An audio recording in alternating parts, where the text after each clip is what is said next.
लौ अंज़लना हाज़ल कुरआन अला जबलिन लरअयतहु खाशिअम मुतसद्दिअम मिन खशियतिल्लाह। मेरे बंदो, इस कुरान को हमने किसी पहाड़ के ऊपर भी उतारा होता तो पहाड़ भी अल्लाह के खौफ से रेजा रेजा हो जाता, पहाड़ भी अल्लाह के खौफ से चूर चूर हो जाता, चकना चूर हो जाता। हमारे दिल, हमारे सीने के अंदर जो दिल है मेरे भाइयों, ये दिल तो बड़ा मुलायम सा दिल है, बड़ा सॉफ्ट सा दिल है, ये तो गोश्त पोस्त का बना हुआ दिल है। कुरान कहता अगर हम पहाड़ के ऊपर भी कुरान को उतारा, अल्लाह कह रहा हमने कुरान को उतारा होता तो पहाड़ भी अल्लाह के खौफ से रेजा रेजा हो जाता। इसका मतलब ये हुआ, इसका मतलब ये हुआ अगर कुरान की आयतों को सुनने के बाद भी हमारे दिल के ऊपर कोई असर नहीं पड़ रहा है मेरे भाइयों, इसका मतलब यह हुआ कि हमारे दिल पहाड़ से भी ज्यादा कठोर हो चुके हैं, पत्थर से भी ज्यादा कठोर हो चुके हैं। मेरे भाइयों, आज अल्हम्दुलिल्लाह शेरशाहबादी बिरादरी में हम बड़े फख्र के साथ कहते हैं कि साहब हम लोग अहले हदीस हैं। अभी अररिया के किसी सियासी लीडर ने इस बिरादरी के बारे में कुछ नाजेबा बातें कही तो मैंने कल जमात के बड़े उलमा के बयानात देखे कि नहीं साहब ये गलत बात है, हमारी बिरादरी के ऊपर बहुत बड़ा इल्जाम लगाया जा रहा है। हम बड़े फख्र के साथ अपने आप को अहले हदीस कहते हैं, लेकिन कभी हमने गौर किया कि अहले हदीस का मतलब क्या होता है? क्या सीने पर हाथ बांध लेना, आमीन जोर से बोल लेना, नमाज में रफुल यदैन कर लेना, 8 रकात तरावी पढ़ लेना, क्या यही पहचान है अहले हदीस की? नहीं मेरे भाई, हमने अहले हदीस का मतलब नहीं समझा। अहले हदीस उस इंसान को बोलते हैं जो कुरान और हदीस के ऊपर अमल करता है, सिर्फ जबान से दावा नहीं करता है, अमल करता है, जिसका अखलाक, जिसका किरदार, जिसका कैरेक्टर, जिसका चाल चलन, जिसका चरित्र ये बताता है कि हाँ ये कुरान और हदीस पर चलने वाला है, उस इंसान को अहले हदीस कहते हैं, उस इंसान को सलफी कहते हैं। और आज भी दुनिया में ऐसे लोग हैं कि आप हैरत करेंगे कि क्या ऐसे भी लोग पैदा हो सकते हैं। चलिए मैं आपको एक सच्चा वाकया सुनाता हूं, जो लेटेस्ट वाकया है, हमारे इस दौर का वाकया है। इस दौर में जब इंसानियत मुर्दा हो रही है, जब अखलाक फना हो रहे हैं, जब लोग बातें तो बड़ी बड़ी करते हैं लेकिन अमल के मामले में जीरो हैं, इस दौर का एक सच्चा वाकया मैं आपको बता रहा हूं। चलिए मैं आपको मदीना लेके चलता हूं। मदीना के अंदर एक बहुत बड़े आलिम हैं, इस वक्त बहुत बूढ़े हो चुके हैं, उनका नाम है शेख अब्दुल मोहसिन अल अब्बाद हफिज़हुल्लाह, बहुत बड़े आलिम हैं शेख अब्दुल मोहसिन अल अब्बाद। उनको मुहद्दिसे मदीना कहा जाता है, मदीना के बहुत बड़े आलिम हैं, इमाम हैं। उनके बेटे जिनका नाम शेख अब्दुल रज़्ज़ाक अल बद्र है, वो मदीना यूनिवर्सिटी के अंदर हदीस पढ़ाते हैं और मस्जिद नबवी में हदीस का दर्स देते हैं और हजारों नहीं लाखों स्टूडेंट्स उनसे हदीस पढ़ते हैं। शेख अब्दुल रज़्ज़ाक अल बद्र बहुत बड़े आलिम हैं, बहुत बड़े स्कॉलर हैं और उनकी शोहरत इतनी है कि एक मर्तबा वो मलेशिया गए और वहां एक मस्जिद में उनका दर्स था, तो सिर्फ उनके उस दर्स में 1 लाख के करीब तलबा और स्टूडेंट शामिल हुए थे। इतनी बड़ी वो सेलिब्रिटी और इतनी बड़ी शख्सियत है शेख अब्दुल रज़्ज़ाक अल बद्र। शेख अब्दुल रज़्ज़ाक अल बद्र के यहाँ एक आदमी ड्राइविंग का काम करता था, गाड़ी चलाता था, इंडिया के आंध्र प्रदेश के शहर विजयवाड़ा। विजयवाड़ा बहुत मशहूर शहर है आंध्र प्रदेश का। मैं 2 साल वहां रमजान में रहा हूं, बहुत अच्छे लोग हैं, बड़े दीनदार लोग हैं। विजयवाड़ा का एक आदमी सऊदी अरब में शेख अब्दुल रज़्ज़ाक अल बद्र के घर 4 व्हीलर की कार की ड्राइविंग करता था, ड्राइवर था। अब जाहिर है ड्राइवर की हैसियत क्या होती है भाई? ड्राइवर एक मुलाजिम होता है, नौकर होता है, उसको तनख्वाह देते हैं, हमारे यहाँ काम करता है। वो ड्राइवर बीमार पड़ गया, 20 साल तक उसने सर्विस की, फिर बीमार रहने लगा। उसने शेख से माजरत की कि अब मेरी तबीयत खराब रहती है, वो इंडिया वापस चलता है। आज के दौर में एक ड्राइवर गया, दूसरा ड्राइवर चलाया, कौन पूछने जाता है? शेख अब्दुल रज़्ज़ाक़ अल बद्र अपने उस बूढ़े ड्राइवर को रोजाना तो नहीं, महीने में 3-4 बार कॉल करके उसकी हालचाल पूछते हैं, उसकी तबीयत के बारे में रिपोर्ट लेते हैं। फिर ऐसा मालूम होता है, ऐसा पता चलता है कि वो ड्राइवर ब्रेन हेमरेज का शिकार हो जाता है, उसको ब्रेन हेमरेज हो जाता है, वो कोमा में चला जाता है, हॉस्पिटल के आईसीयू के अंदर वो एडमिट हो जाता है। शेख अब्दुल रज़्ज़ाक़ अल बद्र को मालूम होता है कि मेरे घर पे 20 साल ड्राइविंग करने वाला ड्राइवर ब्रेन हेमरेज का शिकार हो चुका है और विजयवाड़ा के हॉस्पिटल में एडमिट हुआ है। गौर से सुनना मेरे प्यारे भाइयों, तकरीरें तो आपने बहुत सुनी होंगी, लेकिन तकरीरों में जो बातें बयान की जाती हैं, कभी कभी हमको लगता है कि वो बातें स्टेज पर तो बयान करने के लायक है, लेकिन प्रैक्टिकल उनके ऊपर अमल नहीं हो सकता। लेकिन ये सच्चा वाकया जो मैं बताने जा रहा हूं, ये सच्चा वाकया आपको सबूत दे रहा है कि तकरीर के अंदर जो बातें बयान की जाती हैं, उन बातों पर अगर इंसान अमल करना चाहे तो आज के इस नाजुक दौर में भी अमल कर सकता है। 20 साल तक ड्राइविंग करने वाला वो ड्राइवर ब्रेन हेमरेज का शिकार है, हॉस्पिटल में एडमिट है। शेख अब्दुल रज़्ज़ाक़ अल बद्र उसके बेटे से कांटेक्ट में, बेटे से बातचीत होती है। एक दिन बेटे के पास फोन आता है कि आपके अब्बा की अयादत करने के लिए, उनकी हाल चाल के लिए, उनको देखने के लिए सऊदी अरब से शेख अब्दुल रज़्ज़ाक़ अल बद्र की तरफ से कोई आने वाला है।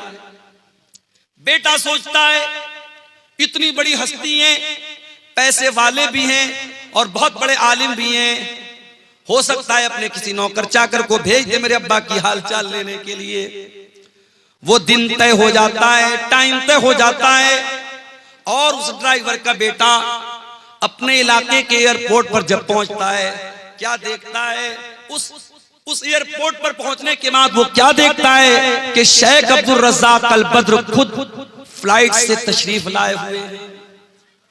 अपने बूढ़े ड्राइवर, अपने बीमार ड्राइवर की अयादत करने के लिए, उसकी हाल चाल लेने के लिए, उसकी खबरगिरी करने के लिए सऊदी अरब से विजयवाड़ा तक का, आंध्र प्रदेश तक का लंबा सफर बगैर किसी अपॉइंटमेंट के और बगैर किसी को बताए हुए शेख अब्दुल रज़्ज़ाक़ अल बद्र तय करते हैं। मेरे भाइयों, हमारा हाल तो ये, हम कटिहार से पटना भी अगर जाते तो कोई ना कोई मकसद होता है, कोई ना कोई कारोबारी मामला होता है, किसी से पैसे का लेन देन होता है, कोई ना कोई दुनियावी मफाद होता है।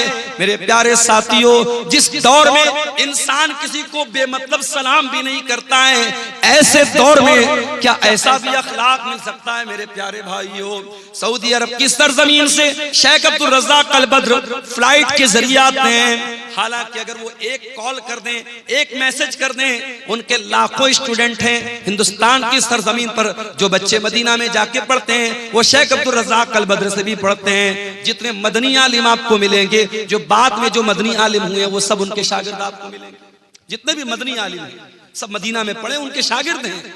एक मैसेज कर दें, तलबा की और स्टूडेंट की भीड़ लग जाएगी। मगर शेख अब्दुल रज़्ज़ाक़ अल बद्र ने किसी को नहीं बताया, बगैर किसी अपॉइंटमेंट के अचानक आए, ड्राइवर के बेटे के साथ कार में बैठ के हॉस्पिटल आए, अपने उस बूढ़े मुलाजिम की देर तक बैठ करके उसको दुआओं से नवाजा, उसकी पैसे से भी मदद की और उनके घर वालों को तसल्ली दी और फिर वापस चले गए। मेरे प्यारे साथियों, ये इस दौर के आलिम, एक कुरान और सुन्नत पर बयान करने वाले और कुरान और सुन्नत पर अमल करने वाले एक आलिम का सच्चा वाकया हमें ये बताता है। मेरे भाइयों के दिल में अगर अल्लाह का डर हो, दिल में अल्लाह का खौफ हो, तो कुरान और सुन्नत की बातें सिर्फ स्टेज पर बयान नहीं होती हैं, उनके ऊपर अमल भी किया जा सकता है और आज के दौर में अमल करने वाले भी मौजूद हैं। हमारा मामला क्या है? मुझसे कभी कभी लोग सवाल करते हैं, मैं मुंबई गया, लोग मुझसे पूछने लगे, मौलाना साहब लगता है आपका प्रोग्राम कटिहार में बहुत होता है। अच्छा, कुछ तो चैनल वालों की मेहरबानी है, एक ही तकरीर को वो 10 चैनल वाले, अब तो ये माशाल्लाह गिनती करना चाहे तो हम लोग गिनती भी नहीं कर सकते कितने कैमरे लगे हैं, इसमें क्या क्या नाम है चैनल का ये भी नहीं मालूम। अब तो मैं डरता हूं भाई कौन सी बात कब निकल जाए और ये चैनल वाले क्या उसको उन्वान दे दें। डॉक्टर जाकिर नायक साहब के बारे में मैंने बड़े अदब के दायरे में, बड़ी तहजीब के दायरे में इसी सीमांचल में तकरीर में उनकी कुछ बातों से इख्तिलाफ किया।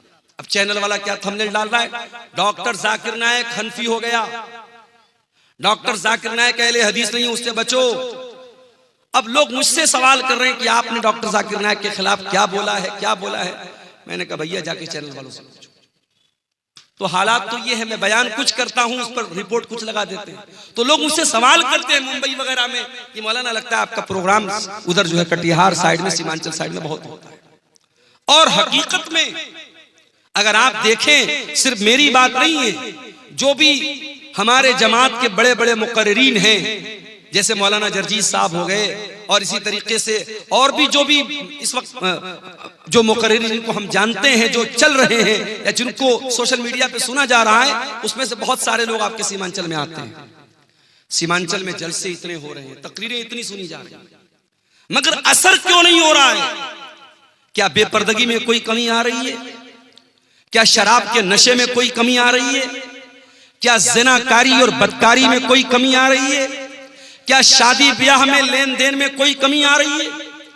इसी बिहार की सरजमीन पर चंपारण के एक हमारे दोस्त हैं, साथी हैं, हमारे साथ पढ़ाने वाले टीचर हैं, उनकी बेटी के रिश्ते की बात आई। लड़का मामूली सा कोई काम करता है, मेहनत मजदूरी का काम करता है, 5 लाख रुपए की डिमांड की उसने। वो टीचर हमारे साथ पढ़ाते, कहने लगे मौलाना ये हालात है हमारी जमात के लोगों के। अहले हदीस लड़का है, घर वाले बड़े पक्के अहले हदीस हैं, 5 लाख रुपए की डिमांड हुई है कि लड़की की शादी करना है तो 5 लाख रुपया लेके आओ। मेरे भाइयों, दावा करना बंद कर दो अहले हदीस का।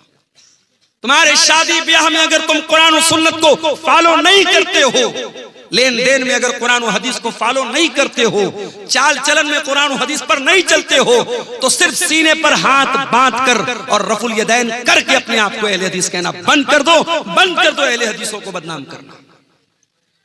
हमारे दिल कठोर हो चुके हैं मेरे भाई, इतनी तकरीरें सुन रहे हैं मगर कोई असर नहीं पड़ रहा है। क्यों? कुरान का वो सवाल हमसे और आपसे भी हो रहा है, अलम यान लिल्लदीना आमनू, ऐ ईमान वालों वो समय कब आएगा, वो टाइम कब आएगा, वो वक्त कब आएगा, अन तख्शा कुलूबुहुम लिज़िक्रिल्लाह, कि अल्लाह का कलाम सुन करके सिर्फ तुम्हारे कानों को अच्छा नहीं लगेगा, बल्कि तुम्हारे दिल के ऊपर भी उसका इफेक्ट पड़ेगा, उसका प्रभाव पड़ेगा। हमारा हाल तो ये हो गया है, एक कान से सुनना है, दूसरे कान से कान तक ताल्लुक है, बस दिल से कोई कनेक्शन नहीं है। हमारे नौजवानों को देख लो, हमारी बहनों को देख लो, नौजवान लड़कियों को देख लो, सारी मेहनत किस पर हो रही है? शरीर पर हो रही है, चेहरे पर हो रही है। लड़कों को देखो, जिम जा रहे हैं, चिकन खा रहे हैं, मटन खा रहे हैं, तो साहब बॉडी बन जाए। लड़कियों को देखो, आधा आधा घंटा आईने के सामने खड़ी हैं, क्या कर रही है? मेकअप कर रही है। ब्यूटी पार्लर में दुल्हन जाती है, जाने के टाइम जो है वो उसका कलर कुछ और होता है, आने के टाइम कलर कुछ और होता है, डिजाइन पूरा बदल जाता है। आप देख ले, मेकअप पर इतनी मेहनत हो रही है, लेकिन इस पर कोई मेहनत नहीं हो रही है। अल्लाह ताला के यहाँ जिस चीज की वैल्यू है मेरे भाइयों, फेस की वैल्यू नहीं है। अल्लाह के यहाँ हमारी बॉडी की वैल्यू नहीं है, अल्लाह ताला के हमारे दिल की वैल्यू है। इब्राहीम अलैहिस्सलाम दुआ करते हैं, वला तुखज़िनी यौम युबअसून, ऐ अल्लाह तू मुझे कयामत के दिन जलील मत करना, ऐ अल्लाह तू मुझे कयामत के दिन रुसवा मत करना। यौम ला यनफ़उ मालुन वला बनून, जिस दिन न माल काम आएगा न औलाद काम आएगी, इल्ला मन अतल्लाह बिक़ल्बिन सलीम। कयामत के दिन तो वही कामयाब होगा अल्लाह जो साफ सुथरा दिल लेकर के आएगा। तुम्हारे चेहरे कितने साफ सुथरे हैं, तुम्हारे बालों में कितनी खूबसूरती है, तुम्हारा शरीर कितना खूबसूरत है, अल्लाह ताला क्या ये मैटर नहीं करता है? हाँ, अल्लाह क्या ये मैटर करता है कि आपका दिल कितना साफ सुथरा है। कहीं ऐसा तो नहीं कि चेहरा तो बहुत अच्छा है, बॉडी तो बहुत मजबूत है, मगर दिल के अंदर गंदगी भरी है, दिल के अंदर लालच भरा है, दिल के अंदर खुदगर्जी भरी है, दिल के अंदर माल की मोहब्बत भरी है, दिल के अंदर दुनिया की मोहब्बत भरी है, दिल दिल के अंदर शरारत भरी है, दिल साफ नहीं होगा मेरे भाइयों, हम अल्लाह के कामयाब नहीं हो सकते। दिल पर मेहनत करो, दिल पर मेहनत करो। इसीलिए अल्लाह कुरान के पहले पारे में कहता है, यहूदियों का जिक्र करते हुए, जब यहूदियों ने अल्लाह ताला की बहुत नाफरमानी की, बहुत गुनाह किया, अल्लाह ने फरमाया सुम्मा क़सत क़ुलूबुकुम मिन बादि ज़ालिका फ़हिय कल हिजारति औ अशद्दु क़स्वा। ऐ यहूदियों, तुम्हारे दिल पत्थरों से ज्यादा कठोर हो चुके हैं, पत्थरों से ज्यादा सख्त हो चुके हैं। व इन्न मिनल हिजारति लमा यतफज्जरु मिनहुल अन्हार। अरे पत्थर भी कुछ ऐसे होते हैं कि पत्थर के अंदर से नहरें बहती हैं। व इन्न मिनहा लमा यशक्ककु फयखरुजु मिनहुल मा। पत्थर तो कुछ ऐसे भी होते हैं कि पत्थर पर जब बार बार पानी की बूंदें पड़ती हैं तो पत्थर में सुराख हो जाता है और पत्थर से पानी रिस रिस करके बहने लगता है। ऐ यहूदियों, ऐ अहले किताब, तुमने इतना अल्लाह को नाराज किया है, इतने गलत काम किए हैं, इतने अल्लाह को नाराज करने वाले काम किए हैं कि तुम्हारे दिल तो पत्थरों से ज्यादा सख्त हो गए। कुरान ने तो यहूदियों के बारे में कहा था। माफ करना मेरे भाइयों, हमें और आपको इस आयत को अपने ऊपर भी आज अप्लाई करने की जरूरत है। कहीं ऐसा तो नहीं कि हमारे दिल भी पत्थरों से ज्यादा कठोर हो गए। वही कुरान, जो कुरान डाकू सुनता था तो सुधर जाता था, तौबा कर लेता था। एक डाकू था जिसका नाम था फुज़ैल इब्न अयाज़। उसका काम था डाका डालना, लोगों के मकान में जाके चोरी करना, लोगों का माल हड़प लेना, लोगों का पैसा चोरी कर लेना। एक दिन रात का वक्त था, एक मकान की छत पे जाके कूदता है। रात का सन्नाटा है, फुज़ैल इब्न अयाज़ डाका डालने के लिए, चोरी करने के लिए गया है। एक मकान की छत में कूदता है। दूर से कोई अल्लाह का बंदा अपने घर में बैठ के कुरान की तिलावत कर रहा है। उसकी तिलावत की आवाज फुज़ैल इब्न अयाज़ के कानों में पड़ती है और इत्तेफाक से वो इंसान कुरान की यही आयत पढ़ रहा है, अलम यअनि लिल्लज़ीना आमनू अन तख़शा क़ुलूबुहुम लिज़िक्रिल्लाह। ऐ ईमान वालो, क्या अभी वो समय नहीं आया कि अल्लाह का कलाम सुन करके तुम्हारे दिल पिघल जाएं, तुम्हारे दिल कांप जाएं, तुम्हारे दिल नरम पड़ जाएं। जब ये आयत हजरत फुज़ैल इब्न अयाज़ के कान में पड़ी, कहा अल्लाह, मैं तेरा इतना गुनहगार बन गया। कोई रात में बैठ के कुरान की तिलावत कर रहा है, कोई कुरान पढ़ रहा है और मैं बैठ के लोगों का माल चोरी कर रहा हूं, मैं डाका डाल रहा हूं।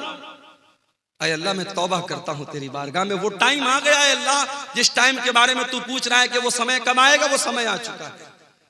फुज़ैल इब्न अयाज़ ने सच्ची तौबा की, वहां से निकले।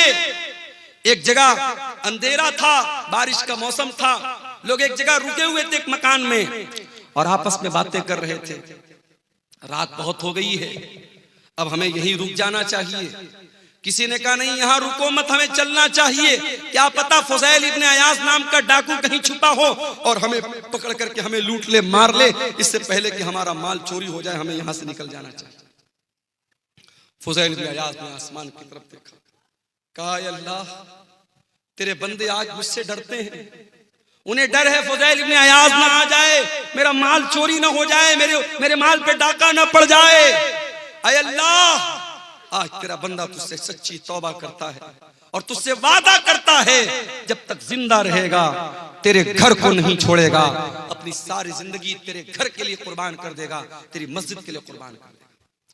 फुज़ैल इब्न अयाज़ तौबा करते हैं और वहां से वो मक्का आते हैं और सारी जिंदगी अपने आप को खाने काबा के साथ जोड़ लेते हैं और इतने बड़े आलिम बन जाते हैं, इतने बड़े इमाम बन जाते हैं कि उनको अपने दौर का सबसे बड़ा आलिम माना जाता है और सबसे बड़े बड़े जाहिद और आबिद लोगों में उनका शुमार होता है। कुरान तो वही है मेरे भाई, कुरान वही है, कुरान की आयतें वही है। एक डाकू ने सुना और तौबा कर ली और हम और आप उस कुरान को सुनते हैं और हमारे दिल पर कोई असर क्यों नहीं होता? कुरान जवाब दे रहा है, सुम्मा क़सत क़ुलूबुकुम मिन बादि ज़ालिका, तुम्हारे दिल पत्थरों से भी ज्यादा कठोर हो चुके। इत्तेफाक से रमजान के लास्ट में उम्रा करने का मौका मिला अल्लाह के फजल करम से, उसकी तौफीक से। अब उम्रा करने भी जो लोग जाते हैं, अल्लाह माफ करे, अल्लाह रहम करे, उम्रा की बरकत भी धीरे धीरे खत्म हो रही है। वहां भी साहब तवाफ हो रहा है, साथ में सेल्फी ली जा रही है। अब बॉलीवुड की बड़ी बड़ी हीरोइनें साहब सारी जिंदगी वो नंगापन करती रही, नाचती रही, गाती रही। अब वो अपने गुनाहों को धोने के लिए क्या कर रही, उम्रा करने जा रही है। उम्रा करने गई, अब वहां क्या है साहब, फोटो शूट हो रहा है। मदीना के अंदर पहुंची तो जो बड़ी बड़ी छतरी लगी है मस्जिद नबवी के अंदर, उसके नीचे, मैं एक बॉलीवुड की हीरोइन है, नाम नहीं लूंगा वरना चैनल वाले भी फटफट से थंबनेल डाल देंगे, वो बेचारी जाके वहां फोटो शूट कर रही है और आकर के फिर अपना फिल्में बनाने लगी। फिर वो सारे काम जो फिल्मी दुनिया के हो रहे थे वो होने लगे। अब धीरे धीरे उम्रा और हज की रूहानियत भी मेरे भाइयों खत्म हो रही है। पहले वो दौर था, लोग जब उम्रा करने जाते थे, हज करने जाते थे, जब वापस लौटते थे तो दिल की दुनिया बदल जाती थी, दिल की दुनिया बदल जाती थी, एक चेंजिंग आ जाती थी, एक परिवर्तन आ जाता था। आज कोई परिवर्तन नहीं आ रहा है। आज पैसा वाला है, चलो भाई चलो, जैसे लोग पिकनिक मनाने जाते हैं, कोई मुंबई जाता है, कोई कोलकाता जाता है, कोई दिल्ली जाता है, चलो हम उम्रा करके चले आए। अब उम्रा को भी लोगों ने पिकनिक बना दिया है। सच्चे दिल से कोई उम्रा करे, अगर कोई अपने हलाल कमाई से और सच्चे दिल से कोई हज और उम्रा करे, अल्लाह के नबी ने फरमाया कि लगातार हज और उम्रा करने से इंसान के गुनाह मिट जाते हैं और इंसान की गुर्बत और फक्र फाका खत्म होता है, इंसान के माल में बरकत होती है। मगर अफसोस हमारे दिल इतने कठोर हो चुके हैं कि आज हम और आप उम्रा करने और हज करने जा रहे हैं तो वहां भी हम दुनियादारी कर रहे हैं। मेरे प्यारे साथियों, ये दिल के कठोर होने की अलामत है। हरम के अंदर आज भी जब कुरान पढ़ा जाता है, अल्लाह की कसम खा करके कहता हूं, आप बिहार के सीमांचल के रहने वाले, आपको अरबी जबान तो नहीं आती होगी, आमतौर से आप अरबी जबान का मतलब नहीं जानते होंगे, मगर इमाम जब हरम के अंदर कुरान पढ़ता है ऐसा लगता है कि कुरान हमारे दिलों को चीर रहा है। जब अजाब की आयतें आने लगती हैं, जब जहन्नम की आयतें आने लगती हैं और हरम का इमाम उस आयत के ऊपर रोने लगता है, मैं देखता हूँ मुसल्लियान भी रोने लगते हैं, मैं देखता हूँ उसमें अफ्रीका का काला भी रो रहा है, उसमें यूरोप का गोरा भी रो रहा है, उसमें बांग्लादेश का बंगाली भी रो रहा है, उसमें इंडिया का इंडियन भी रो रहा है। जिनकी जबान अरबी नहीं है, जिनको अरबी जबान नहीं आती है, जो अरबी जबान को नहीं समझते, मगर कुरान की ऐसी कैफियत है मेरे भाइयों, कुरान का ऐसा असर है कि कुरान डायरेक्ट दिल पर असर करता है। इसलिए मैं अक्सर अपने नौजवानों से कहता हूं कि क्या म्यूजिक के चक्कर में पड़े हो, कार चला रहे हो म्यूजिक बजा रहे हो। अभी मेरा एक प्रोग्राम था दरभंगा में, अब ड्राइवर बेचारा गैर मुस्लिम था, रात का टाइम था, मुझे जल्दी निकलना भी था, सुबह क्लास भी करनी थी। ड्राइवर ने कहा मौलाना साहब अगर इजाजत हो तो गाना बजा लो। मैंने कहा भाई तो बड़ा गड़बड़ मामला है यार, अब तुम मुझसे गाना बजाने की इजाजत मांग रहे हो। मैंने कहा देखिए रात का समय है, आपको भी नींद लग रही, तकरीर करके आप थके हारे हैं, और मैं अगर कुछ बजाऊंगा नहीं तो मुझे भी नींद आने लगेगी, फिर एक्सीडेंट हो सकता है। मैंने कहा अच्छा चलो ठीक है, तुम गाना बजाना चाहते हो बजा लो, हल्की आवाज में बजाओ, मैं पीछे लेट जाता हूं, सो जाता हूं। तो ये गैर मुस्लिम कर रहा है, चलो भाई उसका कोई इस्लाम से ताल्लुक नहीं है, मगर मुसलमान ड्राइवरों को मैं देखता हूं, मुसलमान लड़कों को देखता हूं, उनके कार का जो साउंड सिस्टम होता है उसमें अगर कभी कभी ऐसा भी होता है ना, मेरे सामने तो गाना नहीं बजाते, कभी कभी गलती से बजने जल्दी से बंद कर देते। तो गाना बजा रहा है आज हमारा नौजवान, ये नहीं सोचता है अगर कार चलाते हुए अल्लाह ना करे एक्सीडेंट हो गया, मौत आ गई, उसी हाल में हम मर गए, तो कयामत के दिन जब हम उठेंगे तो उस दिन भी गाना सुनते हुए और गाना बजाते हुए उठेंगे। ये कितनी बदनसीबी की मौत होगी, कितने अफसोस की मौत होगी। कानों में ईयरफोन ठूस के और कानों में एयरपोर्ट ठूस करके वो गाना सुन रहा है, अल्लाह ना करे उसी हाल में अगर रूह निकल गई और दिल की धड़कन बंद होगी तो क्या हाल होगा तेरा। इसलिए कि अल्लाह के नबी फरमाते हैं इन्नल अब्द युबासु अला मा मात अलैहि, बंदा जिस हाल में मरेगा उसी हाल में कयामत के दिन उठाया जाएगा। जो कुरान पढ़ते हुए मरेगा वो कुरान पढ़ते हुए उठाया जाएगा, जो गाना सुनते हुए मरेगा वो गाना सुनते हुए उठाया जाएगा, जो गंदी वीडियो देखते हुए मरेगा वो गंदी वीडियो देखते हुए उठेगा, जो जिना करते हुए मरेगा वो जिना करते हुए उठेगा, जो शराब पीते हुए मरेगा वो शराब पीते हुए उठेगा, जो हलाल काम करते हुए मरेगा, वो हलाल काम करते हुए उठेगा। हत्ता के अगर कोई हाजी हज करने गया है, अल्लाह के नबी ने फरमाया अगर इहराम की हालत में हाजी का इंतकाल हो जाए तो उसको अलग से कोई कफन पहनाने की जरूरत नहीं है, उसी इहराम के कपड़े में उसे कफना दो, इसलिए कि कयामत के दिन वो हाजी जब उठेगा तो उसी इहराम के कपड़े में उठेगा और लब्बैक अल्लाहुम्मा लब्बैक कहते हुए उठेगा।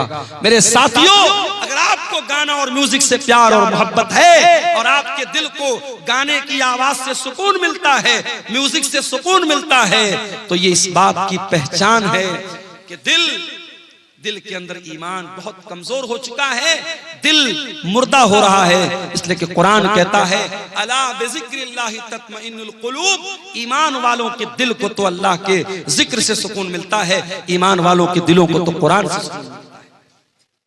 हमारे प्यारे नबी सल्लल्लाहु ताला अलैहि वसल्लम कुरान पढ़ा भी करते थे और कुरान सुना भी करते थे। एक मर्तबा आपने हजरत अब्दुल्ला बिन मसूद से कहा, अय अब्दुल्ला तुम मुझे कुरान पढ़ के सुनाओ।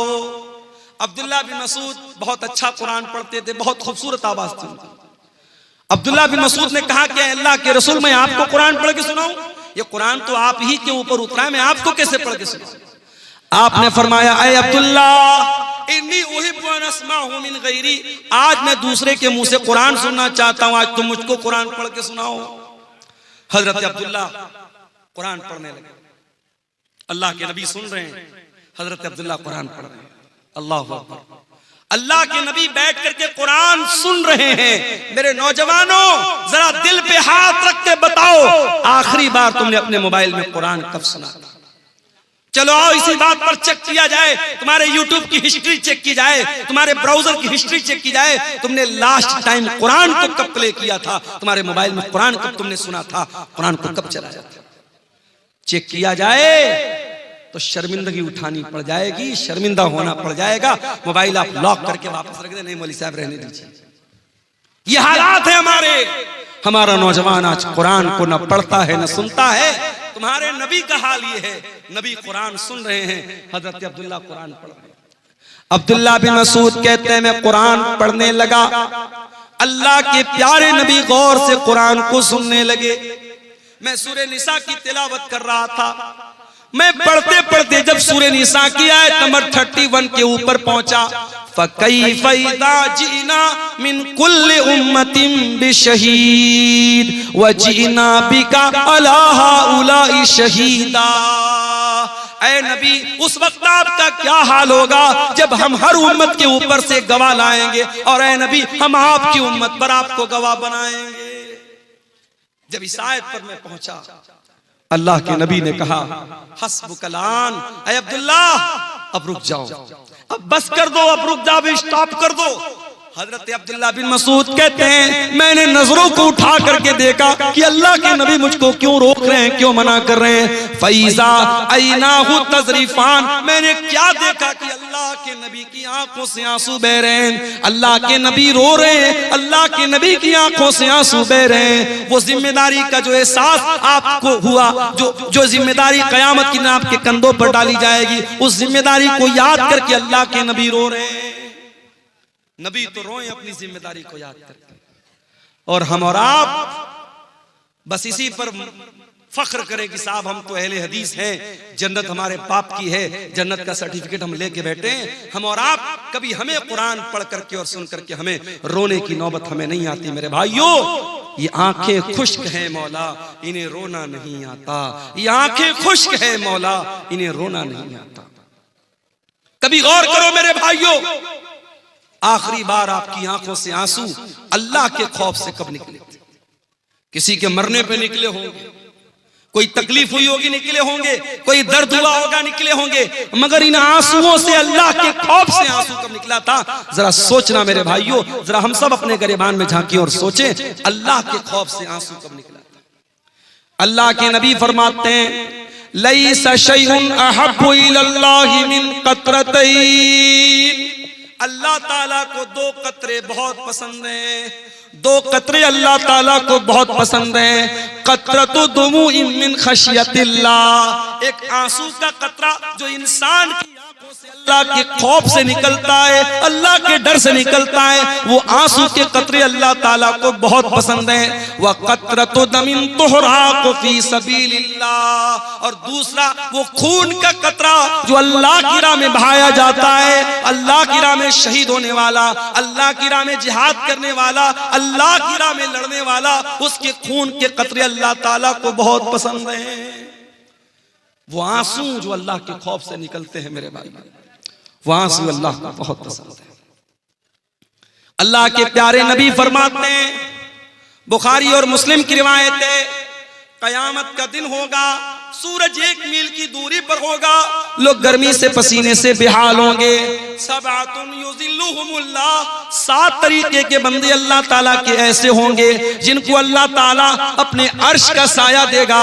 उन 7 खुशनसीब बंदों में एक बंदा वो भी होगा, वरजुलुन ज़करल्लाह खालियन फफाज़त ऐना, अल्लाह का वो बंदा जिसने तन्हाई में, अकेले में, बंद कमरे में बैठ करके अल्लाह को याद किया, अपने गुनाहों को याद किया, अपने पापों को याद किया, अपनी नाफरमानियों को याद किया, और उसकी आंखों से आंसू बह पड़े, वो रोने लगा। उस अल्लाह के खौफ से बहने वाले आंसू को अल्लाह ताला कयामत के दिन उनकी लाज रखेगा, और उस इंसान को अल्लाह ताला कयामत के दिन गर्मी से बचाएगा, सूरज की तपिश से बचाएगा। मेरे भाइयों, मैं फिर से उसी आयत को पढ़ता हूं जो खुतबे मसनूआ के बाद मैंने पढ़ी थी। कुरान सवाल कर रहा है हमसे और आपसे, अलम यअनि लिल्लज़ीना आमनू अन तख्शा कुलूबुहुम लिज़िक्रिल्लाह, ऐ ईमान वालों, क्या अभी वो समय नहीं आया कि अल्लाह का कलाम सुन करके तुम्हारे दिल पिघल जाए। मेरे प्यारे नौजवान साथियों, तुमसे भी एक बात कहनी है, नौजवानी बड़ी खतरनाक उम्र होती है। शैतान सबसे ज्यादा अगर किसी उम्र के अंदर इंसान को बहकाता है तो जवानी में बहकाता है। जितना गुनाह इंसान जवानी में कर लेगा बुढ़ापे में नहीं कर पाएगा। शराब इंसान आमतौर से जवानी में पीता है, जिनाकारी के अड्डे आमतौर से जवानी में आबाद होते हैं, टाइम का गलत इस्तेमाल आमतौर से जवानी में इंसान करता है। जब इंसान 50 साल का हो जाता है, 60 साल का हो जाता है, तो ऑटोमेटिक उसको ये एहसास हो जाता है अब तो मरने वाला हूं, अब तो कब्र में जाने वाला हूं, तब तो इंसान ऑटोमेटिक सुधर जाता है। असल जो सुधरने की उम्र है वो तो जवानी की उम्र है, जो तौबा करने की उम्र है, जो अल्लाह से माफी मांगने की उम्र है, माफ करना, वो 20 से 40 साल के बीच की उम्र है। फारसी का एक शायर कहता है, दर जवानी तौबा करदन शेवे पैगंबरी, वक्त पीरी गुर्गे जालिम शवत परहेजगार। जवानी में तौबा करना नबियों का तरीका है, बुढ़ापे में तो भेड़िया भी शरीफ बन जाता है। जब पेट में आंत नहीं, मुंह में दांत नहीं, तब शरीफ बन गए तो कौन सा कमाल किया। मेरे प्यारे नौजवान साथियों, आज अपनी जवानी का गलत इस्तेमाल करने के पहले सोच लेना कि अल्लाह ताला क्या इसका हिसाब देना पड़ेगा। गुनाह की लज्जत तो आज मिल जाएगी, गुनाह का मजा तो मिल जाएगा, मगर इस गुनाह के बाद इसका जो असर तुम्हारी जिंदगी पर पड़ेगा, जो पछतावा तुम्हें होगा, उस पछतावे के बाद तुम्हारे सामने कोई रास्ता नहीं होगा। इसलिए कि मेरे नौजवान भाइयों, इस बात की कोई गारंटी नहीं है कि आज आप नौजवान हैं, कल आप बुढ़ापे तक जिंदा रहेंगे। क्या गारंटी? अपनी आंखों से मैंने देखा है, बिल्कुल जवान आदमी, हमारे यूपी के अंदर बनारस से 100 किलोमीटर दूर है इलाहाबाद में बिल्कुल नौजवान यंग लड़का मुझे मिलता है, पेशे से डॉक्टर है, और मेरी आदत है अगर तकरीर में कोई वेल क्वालिफाइड, वेल एजुकेटेड, पढ़ा लिखा अगर इंसान अगर मिलने आता है, मैं बड़ी तवज्जो से मिलता हूं, क्योंकि आज के इस दौर में पढ़े लिखे लोग और जो है समाज में जिनका एक मकाम और स्टेटस है, इस तरीके के लोग अगर प्रोग्राम में आ रहे हैं और उलमा से मिलने आ रहे हैं, ये बड़ी बात है। ऐसे लोगों का हमें वेलकम करना चाहिए, इस्तेकबाल करना चाहिए। नौजवान लड़का है 20-22 साल का, मिलने आता है, मौलाना आपकी तकरीर बहुत शौक से सुनता हूं, बड़ी मोहब्बत करता हूं, नंबर का आदान प्रदान होता है, बीच बीच में कभी कभी व्हाट्सएप भी करता है, फेसबुक भी चलाता था वो लड़का। फिर एक दिन उसके फेसबुक पर एक पोस्ट आई, मैं बहुत बीमार हूं, मेरे लिए दुआ कीजिएगा, मैं बहुत बीमार हूं। उसके बाद उस पोस्ट के डालने के बाद तकरीबन 1-2 हफ्ते के बाद खबर आती है कि डॉक्टर फलां साहब जो इलाहाबाद के रहने वाले हैं, ब्लड कैंसर हो गया, इंतकाल हो गया। 1 साल पहले जब वो लड़का मिला था मुझे, उसकी बॉडी को देख करके मैं सोच भी नहीं सकता था कि 1 साल बाद इसके मरने की खबर आएगी। हम नहीं जानते मेरे भाइयों हमारी मौत का क्या बहाना बनेगा। हमारे उत्तर प्रदेश ही के एक नौजवान आलिम दीन थे, मौलाना अब्दुल रहमान सलफी, मुंबई के अंदर एक मस्जिद में इमामत कराते थे। कई प्रोग्रामों में हम लोगों ने साथ में प्रोग्राम किया, बंगाल में और इसी तरीके से मुंबई में। और 1 साल रमजान में तफसीर का बयान करने के लिए करनूल शहर में, आंध्र प्रदेश में, मैंने बात करके उनको वहां पे अपॉइंट किया था। वहां पर भी वो गए थे, बड़ी मोहब्बत करते थे मुझसे, मैं भी मोहब्बत करता था उनसे। एक प्रोग्राम में मुंबई से पूना जाते हैं और पूना का प्रोग्राम करके चूंकि मस्जिद की इमामत, कहते दुनिया की सबसे टफ ड्यूटी होती है मस्जिद की इमामत। दुनिया की और ड्यूटी में 8 घंटा ड्यूटी करना है, 10 घंटा ड्यूटी करना है, 12 घंटा ड्यूटी करना है, मगर मस्जिद के इमाम को 24 घंटे ड्यूटी करना है। फजर की नमाज में सारा मोहल्ला ना आए कोई मसला नहीं है, मौलवी साहब क्यों नहीं आए, मौलवी साहब क्यों नहीं आए। मौलवी साहब शादीशुदा हैं, बीवी के साथ रहते हैं, हो सकता है नापाक हुए हो, तबीयत ठीक ना रही हो, रात में नहाने का मौका ना मिला हो, पानी गर्म करने का मौका ना मिला हो, कोई भी वजह रही हो, नहीं साहब इमाम साहब की तनख्वाह काटी जाएगी, फजर की नमाज में क्यों नहीं आए। ये आज क्या हो रहा है। मैं समझ रहा हूं बारिश का मौसम है, धीरे धीरे यहाँ बारिश की बूंदें हमारे यूट्यूबर हजरात के मोबाइलों पर भी छू रही है। बहुत लंबा टाइम नहीं लूंगा आपसे, कुछ देर और सब्र कर लीजिए, कुरान और हदीस की बातें हैं, इंशाअल्लाह फायदा होगा।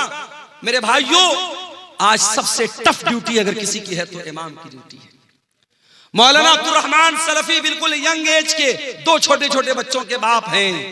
मैं उनके गांव में भी गया हूं, उत्तर प्रदेश में सिद्धार्थनगर में उनका गांव है।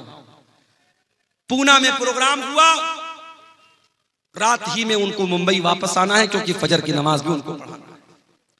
वहां मुंबई और पूना के बीच में टैक्सी चलती है और बड़ी स्पीड में वो टैक्सी वाले चलाते हैं क्योंकि उनको रात में जल्दी जल्दी मुंबई से पूना, पूना से मुंबई करना रहता है, ज्यादा पैसा कमाना रहता है।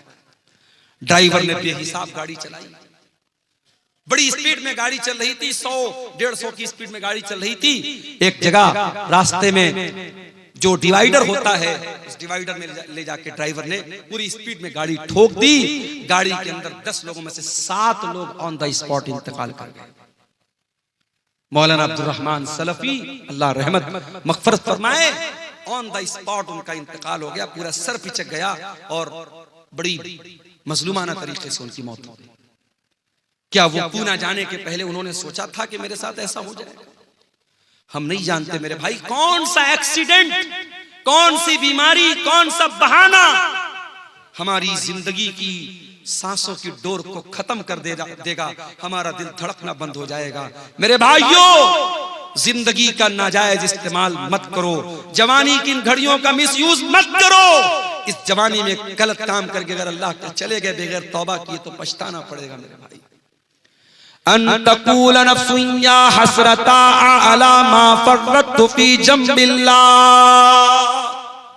ऐ मेरे बंदो अल्लाह से तौबा कर लो, माफी मांग लो, सुधर जाओ, इसके पहले के कयामत के दिन तुमको कहना पड़े कि हाय हमारी बर्बादी, काश मैंने ये लापरवाही न की होती। व इन कुन्तु लमिनस साखिरीन, काश मैंने अल्लाह के दीन का मजाक न उड़ाया होता, काश मैं भी दीन पर चलता, मैं अल्लाह के रास्ते पर चलता। मेरे भाइयों कभी बर्फ बेचने वाले को आपने देखा होगा, बर्फ बेचने वाला जितना जल्दी पॉसिबल हो बर्फ बेच के निकल जाना चाहता है क्योंकि जितनी तेजी से उसकी बर्फ पिघलेगी उसका पैसा बर्बाद हो जाएगा। एक आदमी मार्केट में बर्फ बेच रहा था, सुबह से दोपहर हो गई, थोड़ी सी उसकी बर्फ बिकी थी और बड़ी तेजी से दिन गुजर रहा है और बर्फ उसकी पिघलती चली जा रही है।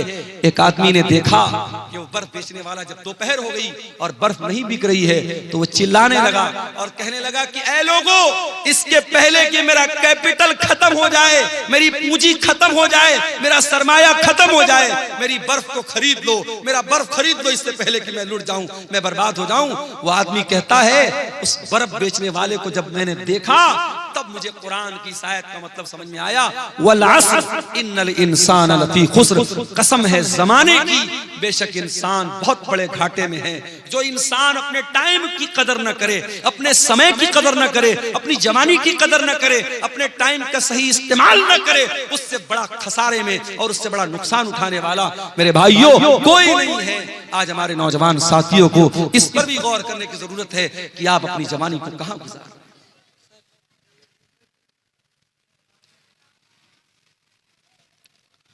कुरान का वो सवाल हमसे और आपसे हो रहा है मेरे भाई, अलम यानि लिल्लज़ीना आमनू अन तख्शा कुलूबुहुम लिज़िक्रिल्लाह, क्या ईमान वालों के लिए अभी वो समय नहीं आया कि अल्लाह का कलाम सुन करके उनके दिल पिघल जाएं, नरम पड़ जाएं। आज हमारे दिल इतने कठोर हो चुके हैं, मुर्दे को दफनाने के लिए कब्रिस्तान में लेकर के जाते हैं, अपने हाथों से कफनाते हैं, दफनाते हैं, मिट्टी देते हैं, फिर भी हमको ये एहसास नहीं होता कि एक दिन हमारे साथ यही होने वाला है। मेरे प्यारे भाइयों, आज बंद कमरे में लाइट को बंद कर दिया जाए, पंखा बंद कर दिया जाए, कमरा बंद कर दिया जाए, चारों तरफ से पैक कर दिया जाए और उस कमरे में हमको रखा जाए, हमारा दम घुटने लगेगा, हम बेचैन हो जाएंगे। ओ लोगों, जरा तसव्वुर करो, जरा गौर करो, कब्र के अंदर जब आप जाएंगे मेरे भाइयों, हम और आप जाएंगे, उस कब्र के अंदर हमें रखा जाएगा और मिट्टी डाल करके लोग चले जाएंगे। न वहां कोई लाइट होगी, न वहां कोई एसी होगा, न वहां कोई कूलर होगा, न वहां कोई पंखा होगा। वहां अगर एसी और कूलर और रोशनी मिलेगी, हमारे ईमान की बदौलत मिलेगी, हमारी नेकियों की बदौलत मिलेगी। मेरे भाइयों, दुनिया में एसी बहुत लगवाया आपने, दुनिया में पंखा बहुत लगवाया आपने, दुनिया में लाइटिंग बहुत लगवाई आपने, कब्र में वो लाइटिंग कैसे मिलेगी? जरा इस पर भी गौर करो मेरे प्यारे साथियों। आज दिल की कठोरता का ये हाल है, दिल की सख्ती का ये हाल है कि कब्रिस्तान में मुर्दे को दफनाने के टाइम भी हमारी आंखों से ना आंसू बहता है, न हमारे दिल पर कोई असर पड़ता है। अल्लाह के प्यारे नबी एक अंसारी सहाबी के जनाजे में जाते हैं, जनाजे को कब्र में उतारा जा रहा है, लाश को कब्र में उतारा जा रहा है और अल्लाह के प्यारे नबी कब्र की एक साइड में बैठे हुए हैं और आपके आसपास सहाबा भी बैठे हुए हैं। अचानक अल्लाह के नबी ने कब्र की तरफ देखा और कब्र में होने वाला जो अजाब है, कब्र में होने वाले जो हालात हैं, उनके बारे में सोच करके अल्लाह के नबी रोने लगे। इतना रोए, हदीस के अल्फाज हत्ता बल्ल सरा, आपके आंसुओं से वो उस जगह की जमीन भीग गई, वहां की मिट्टी भीग गई और आपने उस कब्र की तरफ इशारा करके फरमाया, लिमिस्लि हाज़ा फ़अइदू या इख़वानी, ऐ मेरे सहाबा, इस कब्र की तैयारी करो, यहाँ तुमको जाना है, इस कब्र में तुमको जाना है, यहाँ तुमको हिसाब देना है, तैयारी करना है तो इस कब्र की तैयारी करो। मेरे प्यारे साथियों, आज हालात ये हैं, मैं आपके कटिहार का हाल नहीं जानता, मैं आपके पूर्णिया अररिया का हाल नहीं जानता, मगर बनारस के कब्रिस्तानों में मैंने देखा कि बहुत सारे नौजवान कब्रिस्तान पे बैठकर जुआ खेलते हैं, बहुत सारे नौजवान कब्रिस्तान पे बैठ के शराब पीते हैं, बहुत सारे नौजवान मोबाइल पर गंदी वीडियो देखते हैं। यानी जहां हमारे मुर्दे दफन हैं, जहां अपने अपने अमल के हिसाब से कब्र में उनके साथ मामला हो रहा है, उस कब्रिस्तान में बैठ करके भी आज इंसान अल्लाह को याद नहीं करता है, मौत को याद नहीं करता है। अलम यानि लिल्लज़ीना आमनू अन तख्शा कुलूबुहुम लिज़िक्रिल्लाह, ऐ ईमान वालों, क्या अभी वो समय नहीं आया कि अल्लाह का कलाम सुन करके तुम्हारे दिल पिघल जाए? उस्मान गनी को देखो मेरे प्यारे साथियों, क्या हुआ? थोड़ा धीरे धीरे बात करें। उस्मान गनी कौन है? नबी के दामाद हैं, नबी के दोहरे दामाद हैं, नबी की दो बेटियां इनके निकाह में आई हैं। उस्मान गनी वो उस्मान है, हर मौके पर अल्लाह के दीन के लिए, मस्जिद के लिए, नबी के मदरसे के लिए, नबी के सहाबा को पानी पिलाने के लिए, इस्लाम की राह में लुटाने के लिए उस्मान गनी अपनी दौलत का मुंह खोल देते हैं। उस्मान गनी ने कभी अपने कदम को पीछे नहीं रखा। वो उस्मान गनी जिनका नाम लेकर के नबी ने कहा था मा ज़र्रा उस्मान मा अमिल बादल यौम क़त्तो, उस्मान ने इतना अल्लाह की राह में दे दिया है, उस्मान का कोई गुनाह भी उसका कुछ बिगाड़ नहीं सकता है। वो उस्मान गनी जब कब्रिस्तान से गुजरते थे हजारों कतार रोने लगते थे। किसी ने पूछा क्या है उस्मान, क्या बात है, जन्नत की बात आती है तो आप नहीं रोते हैं, जहन्नम की बात आती है तो आप नहीं रोते हैं, कब्रिस्तान को देख करके क्यों रोने लगते हैं? उस्मान गनी कहते हैं ओ लोगो, मैंने अपने प्यारे नबी को ये फरमाते हुए सुना है इन्नल कब्र अव्वलु मंजिल मिन मनाजिलिल आखिरह, ये कब्र आखिरत की पहली सीढ़ी है, कब्र आखिरत की पहली मंजिल है। जिसने इस मंजिल को पार कर लिया उसके लिए आगे की मंजिल आसान है। ऐ लोगों, जब मैं कब्र को देखता हूं मुझे अपनी आखिरत याद आ जाती है और मैं अपने आंसुओं पर कंट्रोल नहीं कर पाता। आज हमें और आपको क्या कब्रिस्तान पे जाके मौत याद आती है? नहीं याद आती। आज तो कब्रिस्तान और कब्र पर भी आज मेला लगता है। आपको यकीन ना आए, मुंबई की हाजी अली की दरगाह पे जाके आप देख लें, यकीन ना आए लखनऊ की देवा की दरगाह पे आप जाके देख लें, यकीन ना आए अंबेडकर नगर बसखारी में कछौचा की दरगाह पे आप जाके देख लें, यकीन ना आए अजमेर में ख्वाजा मोइनुद्दीन चिश्ती अजमेरी की दरगाह पे जाके देख लें। वहां आपको लड़कियां भी नजर आएंगी, लड़के भी नजर आएंगे, शिर्क भी हो रहा है, नजरों का गुनाह भी हो रहा है, बदचलनी और बेहयाई भी हो रही है। आज कब्र पे जाके मौत किसको याद आती है? मेरे प्यारे साथियों, कुरान का सवाल बरकरार है, अलम यानि लिल्लज़ीना आमनू अन तख्शा कुलूबुहुम लिज़िक्रिल्लाह। ऐ ईमान वालों, क्या अभी वो समय नहीं आया कि अल्लाह का कलाम सुन करके तुम्हारे दिल पिघल जाए? आज हमारी रातें गुनाहों में गुजरती हैं। हमारे नबी रातों को रोया करते थे, तहज्जुद की नमाज में आप रोते थे, और एक दिन आप तहज्जुद की नमाज के लिए उठते हैं और फजर की अज़ान तक आप रोते रहते हैं। और जब हजरत बिलाल आकर के पूछते हैं ऐ अल्लाह के नबी आप इतना क्यों रोते हैं, तो अल्लाह के नबी कहते हैं कि ऐ बिलाल, आज की रात मेरे ऊपर कुरान की ऐसी आयत उतरी है कि इस आयत पर जो गौर करे और जो इस आयत को पढ़े और गौर न करे उसके लिए बर्बादी है। कौन सी आयत थी? सूरह आल इमरान की आयत थी, इन्न फी खल्क़िस समावाति वल अर्दि वख्तिलाफिल लैलि वन नहारी लआयातिल लिउलिल अलबाब। बेशक उन लोगों जमीन व आसमान की तख्लीक के अंदर और रात और दिन के आने जाने के अंदर गौर करने वालों के लिए, अक्लमंद लोगों के लिए निशानियां हैं। इन तमाम कायनात के अंदर जो गौर करता है वो अक्लमंद है, और उस अक्लमंद इंसान की पहचान क्या है? वो अल्लाह को याद करता है, वो उठते बैठते लेटते जागते अल्लाह को याद करता है। बारिश तेज हो रही है मेरे ख्याल से। ये एक साहब ने कुछ सवालात किए हैं, इनको देख लेते हैं। औलाद को जायदाद से महरूम करना कैसा है? गुनाह है, बहुत बड़ा गुनाह है।